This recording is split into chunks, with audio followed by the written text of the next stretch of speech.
Welcome to Think Big with Dan and Qasim. Join hosts Dan Melnick and Qasim Masood as they explore big ideas, limitless possibilities, and engage with visionaries, entrepreneurs, and thought leaders who dare to dream big, get inspired, motivated, and find practical tips for personal growth.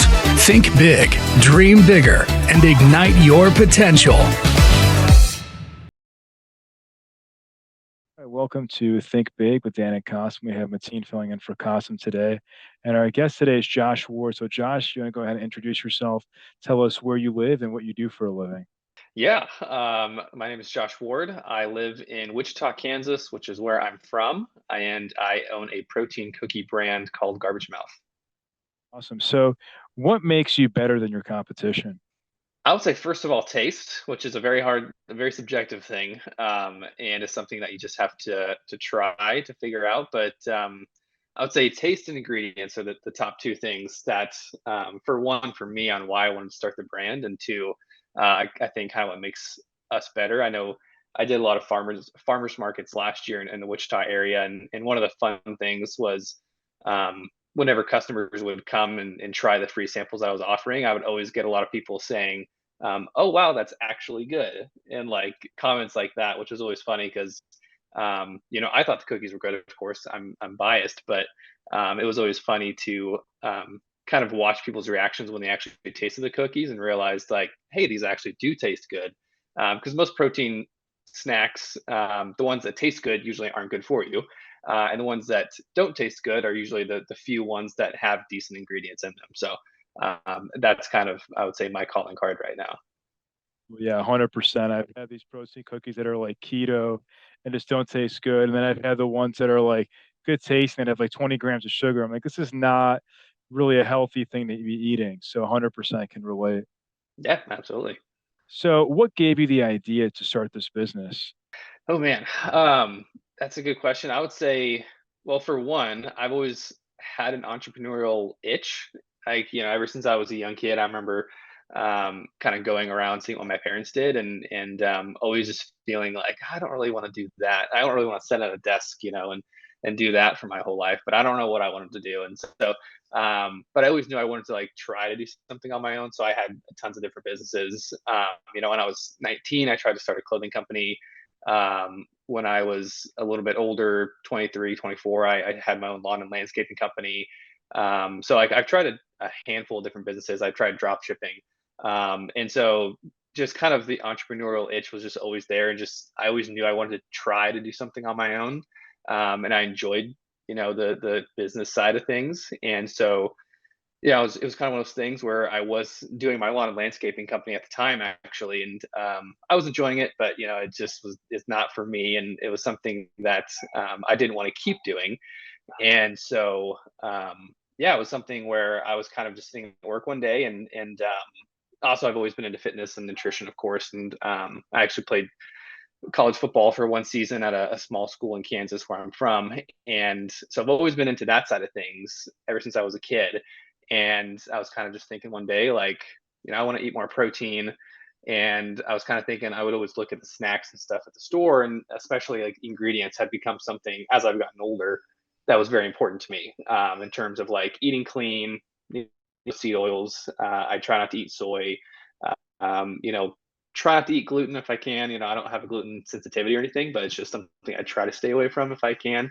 So just like trying to eat cleaner and healthier, especially as it relates to snacks, because that's always a tough part, of course, for most people is trying to truly find like snacks that are actually good for you, but also high in protein, that also taste good. It's kind of a difficult thing to get all three. And so I was kind of sitting at work one day and I was kind of like, well, cookies were my favorite snack growing up. My mom always used to make cookies all the time, and I was like, the few protein cookies that are on the market, I don't like the taste. I don't like the ingredients that are in them. And I just don't buy them for those reasons. And so it was kind of those two things combined where I was like, you know, I feel like I can make something that, for one, tastes better, just in general, that I would actually enjoy eating.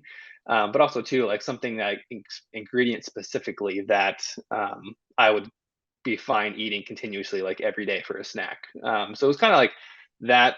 It was a lot of different factors that kind of led me to that decision. And then I kind of looked at the protein cookie market. This was in 2021 when I first really had the idea, and was kind of like, okay, hey, I mean, for one, that's a business that I can start on my own technically because I can bake the cookies myself to get started and see if this is a business or a product that people even want.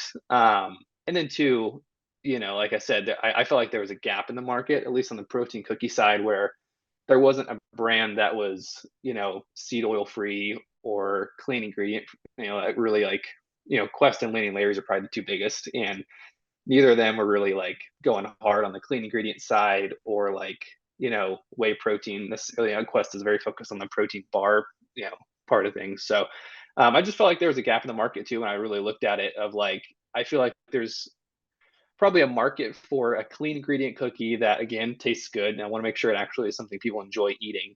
Um, so yeah, I was like, let me just see if this is something people want, and kind of just started from there. It's been about 2.5 years since then. So What was the process for you like early on? I mean, to find this perfect formula to make this cookie that you're talking about that has the good taste and healthy, like, I'm sure you probably had to do lots of testing to figure out this formula. yeah, that was the first step. When I finally decided, like, all right, this is the next business idea that I'm going to run with. And I remember telling my wife too that I wanted to do it. And of course, my tons of business ideas I'd had over the years of us dating and then being married, she of course was like, are you actually serious about this business? Are you going to take it seriously and not just drop it in a couple months? And I was like, no, I'm going to be serious. I'm going to take it serious. And so once I kind of fully committed to it and decided that that was what I wanted to do, yeah, it was 10 months. It took me 10 months really of just in my apartment kitchen, getting ingredients pretty much every single week, baking, probably dozens of cookies every single week for 10 months of just tweaking stuff. I kind of started with an idea of like peanut butter, like, all right, it'll probably be the easiest to get off the ground first because, peanut butter is pretty easy to bake with and, keeps cookies soft and stuff. So yeah, it was really starting with that and then just completely tweaking as I go. I took ingredients out, I added stuff in, and it took a while. I mean, I remember I even actually launched with my first version of the formula in early last year, early 2022. And the feedback that I got was, hey, this tastes good. I think I had like 5 orders from the first formula. And the 5 people that I shipped it out to, they're like, hey, this tastes good, but like the cookie completely falls apart. Like they can't even hold it without it. It was too soft, too moist. Like it just falls apart. And so I was like, all right, this is a problem. Like go back to the drawing board. So I took about another month and a half, 2 months, took some stuff out, added some different ingredients in, and really I was perfected it, I would say. I mean, I spent 10 months on it myself. So it was a long process, that's for sure. Biggest challenge you faced when starting the business? I mean, honestly, capital, like just true, like money to really get it off the ground. So with the business, I had $5,000 in savings that was just mine and nothing else. So that's also kind of why I was more drawn to the cookie idea too. Is I was like, I don't have investors, I don't have money myself. My wife and I were early 20 somethings. We had no money really. So I was like, I'm willing to put $5,000 of my savings into this, plus some of the money I made from doing my lawn landscaping, and just maybe a little bit on a credit card. And I was like, other than that, I'm not putting any more into it until I actually think it's a viable business. And so that was really it. So it was finding a commercial kitchen because I live in Wichita, Kansas, and kind of where I'm at, there's just not really a commercial kitchen space. It's not booming, and so I was actually lucky to be able to rent out a kitchen space at my brother-in-law's church. They had a big kitchen in their basement that they weren't using too much. So I was able to get that registered myself, rent it from him, and once I was able to do that, it was kind of off to the races. I ordered all the ingredients for myself with kind of the money I had, and just started. I was like, all right, I have $0 for marketing, so I got to figure out how to sell this thing now without being able to do Facebook ads or anything. So, yeah, and from then it was just kind of marketing on TikTok and go from there. But I mean, from the start to even now, I mean, that's getting into a CPG business, especially a food business. Like your capital is going to be your constraint, as it is for most e-com businesses. But yeah, ordering ingredients, ordering product, keeping it in stock, it's a constant challenge, especially for a bootstrapped business like mine. Sure. So you mentioned TikTok and other channels of marketing. So what has been your most successful marketing strategy in terms of reaching new customers? Yeah, honestly, it's been TikTok by far. I mean, TikTok has by far been the biggest channel for growth. I mean, I got my first probably 300 to 500 orders on TikTok alone. Probably my first 10K in revenue was just straight from TikTok organically, posting videos. I realized last year when I first started posting that starting out, what worked for me the best was just sharing my story.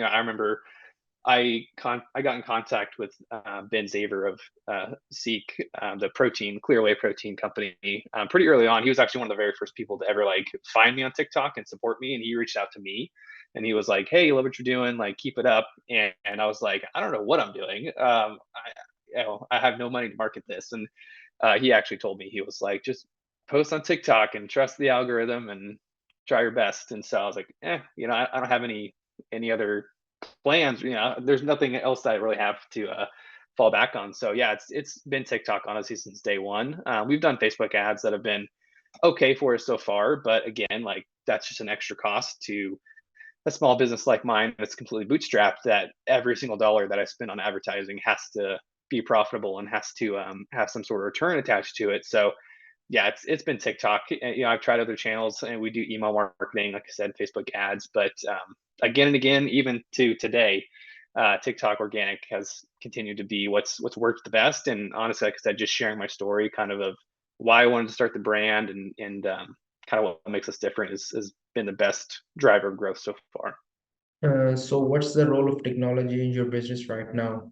I mean, honestly, to be completely honest with my business, it's very, very lean. I don't use much technology. I mean, it's pretty bare bones in terms of, I would say the typical e-commerce stack. I mean, we use Klaviyo for email, Shopify for everything else, shipping and everything to run our website on. So for me, that's also been a very important thing is trying to keep my tech stack and keep everything kind of as lean as possible. I don't pay for any type of app or service that I don't think I'll need or use right away. I'm pretty cheap in that regards. I would say I'm not someone who has tried too many of the new apps or different SaaS businesses that are out there. I'm sure there's plenty that are awesome that would help us grow, but it's just kind of one of those things that I haven't needed it so far. Eventually, I will, but I'm able to get past with just absolutely bare bones right now. So I'm going to keep doing that for as long as I can.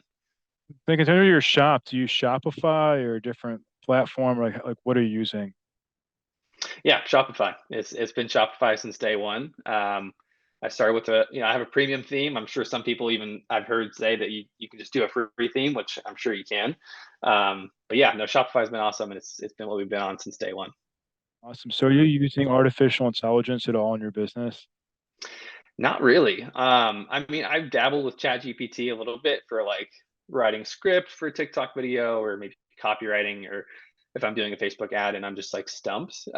It's helpful in that regard to kind of come up with maybe different captions, or if I want to refresh a header on a landing page on my website or something like that, I'll kind of just throw ideas into it, and maybe pick different words that it uses that I didn't think to use. So I would say I use it in that regard, but outside of that, right now I'm not using it very much, other than just those things. But I know I keep seeing different things like even the new voiceovers that you can do with AI, where you can just type in a script on what you want it to say. I've seen a lot of brands using that for voiceovers on their videos, which I thought was pretty cool because like it's always just been me using my voice to talk, and I'm like, all right, sure, people will get tired of this eventually. But also, I do see the kind of cool ways that people are using even just something like that to, you know, put a bunch of clips together, and then they just write a script on, the AI generation, and it spits out.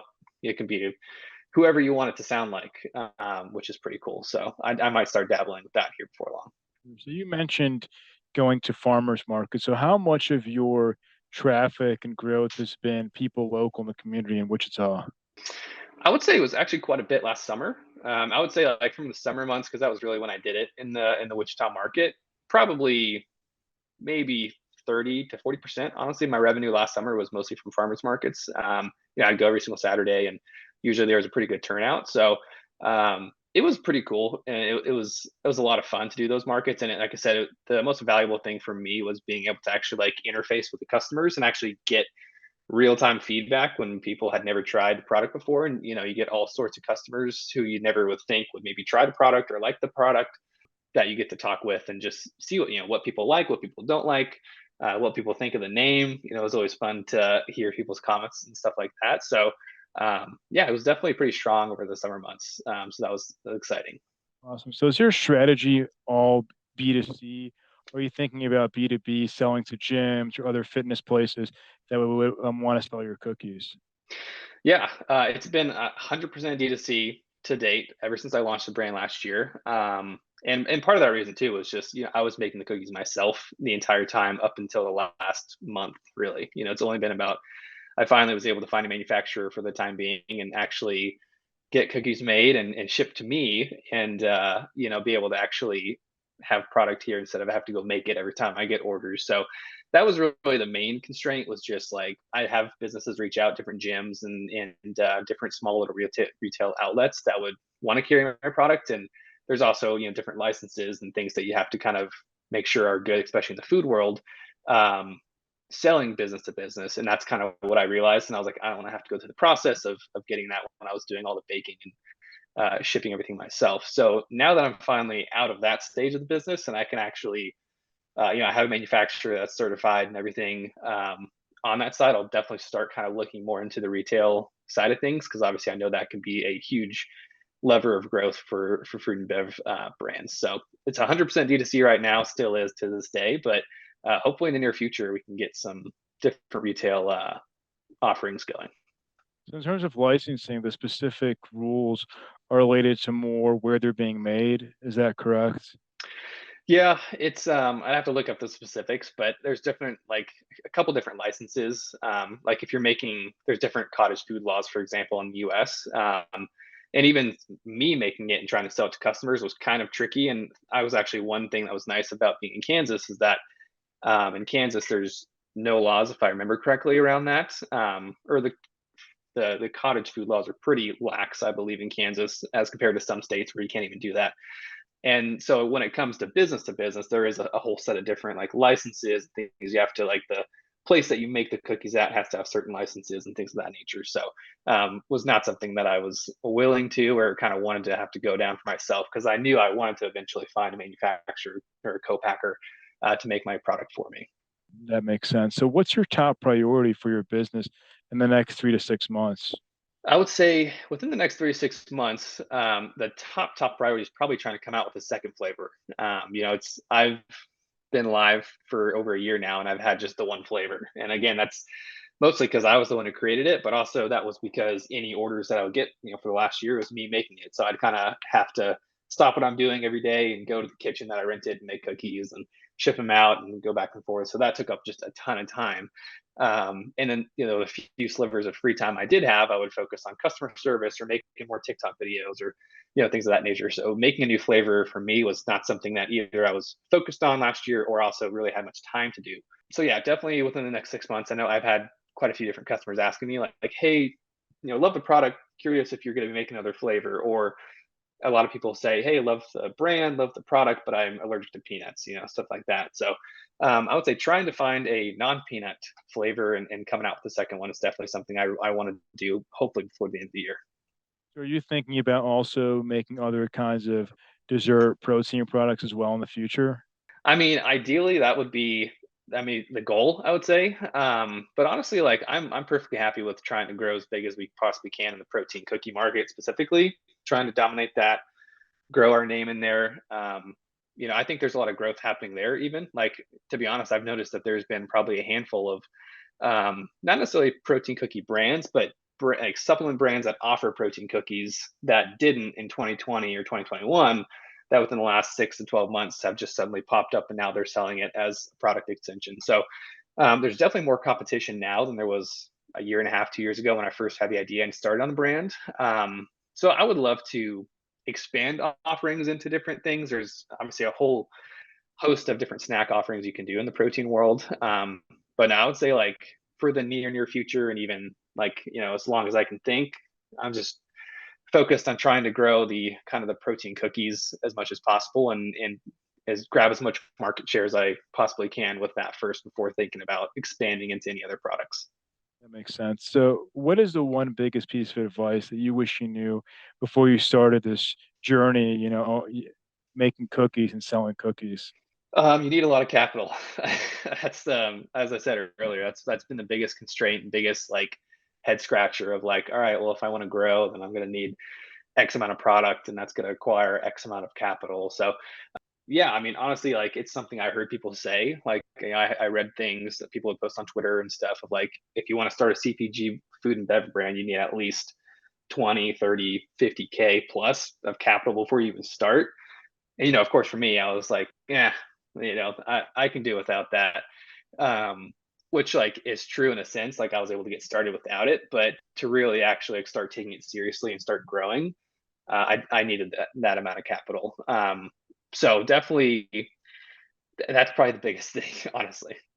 So, are you looking or thinking about raising money or maybe even going on Shark Tank? Have you thought of those things? Certainly thought about it. I mean, I actually at the farmers markets that I went to in Wichita last year, I'd have quite a few people tell me like, "Oh, you should go on Shark Tank." And I was like, for one, I was just, especially at that time last year, focusing on trying to find a manufacturer first. I was like, I can't do anything until I can actually find a co-packer to make product for me consistently and not have to worry about that part as much anymore. But yeah, I mean, I've certainly thought about it. I've certainly, put feelers out there here and there to different people that I know that are kind of in that space, and just kind of see like, obviously right now is probably not the best time to be raising money for most businesses. So but it's something too, like, I'm going to do my best, honestly, to stay bootstrapped as long as I possibly can. If I'm able to grow the business to as big as I'm hoping to get it to bootstrapped, that's awesome. But I'm also not opposed to raising money. Like, if it means continuing to grow the business, or if there's a huge exclusive retail partnership that happens down the road that I need a huge influx of capital for. So there's definitely, and it's nice too. There's a lot of different financing options nowadays for e-com businesses. So definitely something I'm open to, but trying my best to stay bootstrapped and keep it growing right now. For sure. So, if we're going to have this conversation again in 1 year from now, where do you expect things to go for your business? Man, I would expect, well, for one, to at least have a second flavor. Hopefully, maybe two to three by then. That would be the first thing. At least some sort of retail partnership or retail offering. I would love to be in stores somewhere, whether it be locally first, or wherever my wife and I might move. So wherever we're at the time. But um, yeah, I would say at least within a year, having more flavors just to kind of keep growing the brand, keep expanding it, especially to people who have maybe peanut allergies that can't have the flavor that we offer right now, and trying to get some sort of retail footprint going as well. For sure. So, if somebody wanted to reach out to you or your business, do you mind sharing your website and social media? What's the best way for somebody to get in contact with you? Yeah, absolutely. All of our handles, whether it's TikTok or Instagram, is just Garbage Mouth Cookies. Our website is garbagemouthcookies.com. If they want to reach out to me directly, you can just email me at hello@garbagemouthcookies.com. Awesome. Well, Josh, thank you so much for your time. We're rooting for you. Hopefully, we can chat again in 1 year as you keep growing your business. Awesome. I appreciate it. Thanks for having me on. It was a great time. Thanks. Have a good one. Thank you so You much. too. Bye bye. Thanks. Bye.